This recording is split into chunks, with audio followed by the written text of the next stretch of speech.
The World Championship final for the women's 4x400 meter relay ended just about how anybody would have expected if you actually follow track and field.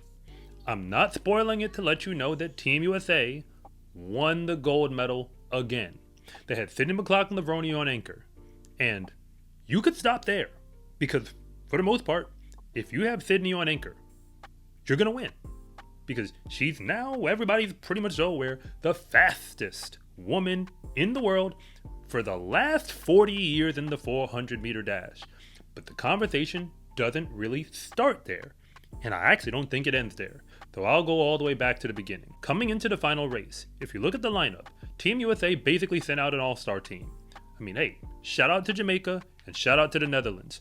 Both of them got silver and bronze medals, and I'm going to explain why it makes a whole lot of sense in a moment. But when I tell you Team USA had an all-star team, you have to consider that the only two women in the world, if you look at the world leaderboards, who aren't American, who are inside the top 5, are Marilady Paulino and Salwa Eid Nasser, and neither of their teams are fast enough to run the 4x4 at the World Championship final. After that, it's Americans.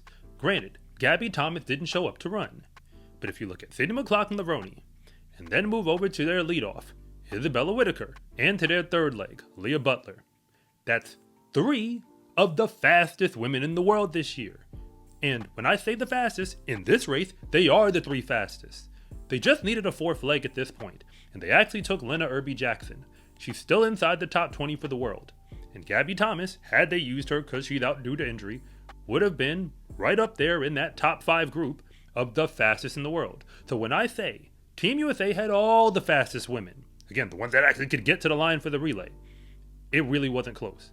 So when I tell you that the final championship time was 3 minutes and 16 seconds, it was a championship record which they ran in the rain. That's very important. 3 seconds faster than everybody else in the world. It's really not a surprise. The women of Team USA going out to win a gold medal in this event is so much of a foregone conclusion that it also starts to feel like a bonus medal. So much so that they kind of can swap around who runs in the prelims, who runs in the final. Last year in 2024, there was a whole controversy about who gets to run in which rounds, because everybody knows that if you just run the rounds with the baton, you are likely going to be, grandfathered in or get included as a gold medalist, because Team USA is going to take care of business. In 2023, Team USA, ironically, did not win the gold. That was the one year where Stainy McLaughlin-Levrone, since she turned pro, it's the one year she didn't run at the Worlds. And even still, it probably wouldn't have mattered anyway, because she wouldn't have run the prelims. And in the preliminary heats, Team USA had a baton passing issue, and that's how they got DQ'd, so they never even ran the final. But if you're new here, I want to say thank you for even making it this far into the video. And I'm Coach Rob, and if you really want to know what's going on with the fastest athletes in the world, then you are in the right place.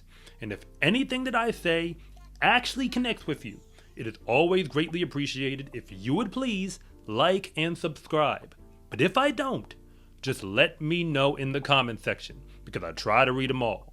Generally speaking, if Team USA is able to get out there, and baton passing, it's a thing in the 4x4, but if you were watching this year, it didn't really matter that much, because Team USA was so fast, even in their preliminary heat, where they just ran away from everyone.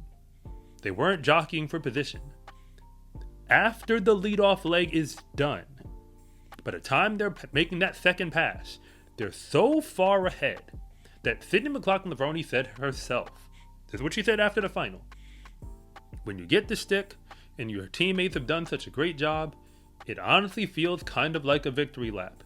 Of course, you don't know who's actually coming to get you, but it does feel like that, and you just want to give your best performance to, bring it home for the team.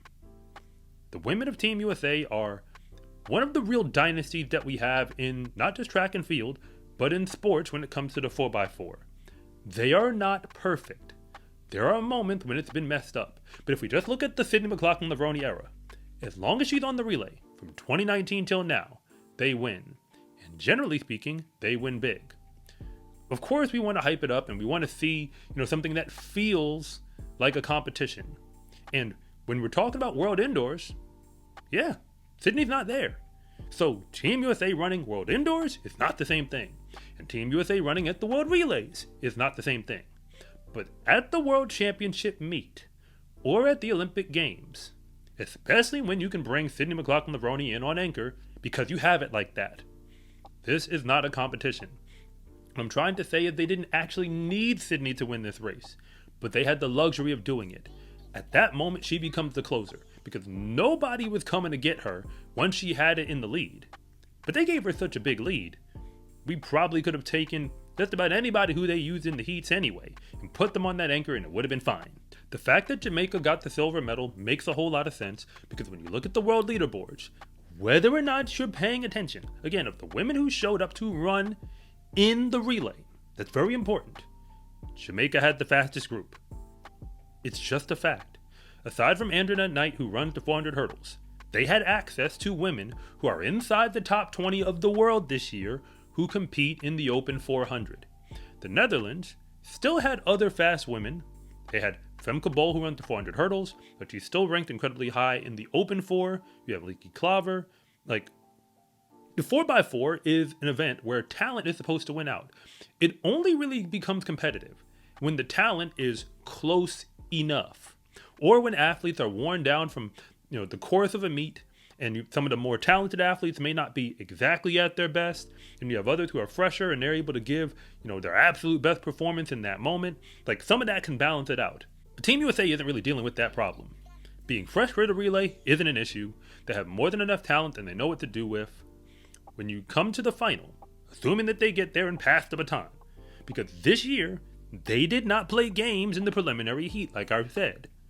They ran away from everyone, so it was never really that close. Yes, they could have ran slower, but all that would have done is got them mixed up in the baton passing issues that Team USA's men had to deal with. That's how they ended up in lane 1, fighting for their lives just to get to the final in the first place. So congratulations to the women's relay for Team USA.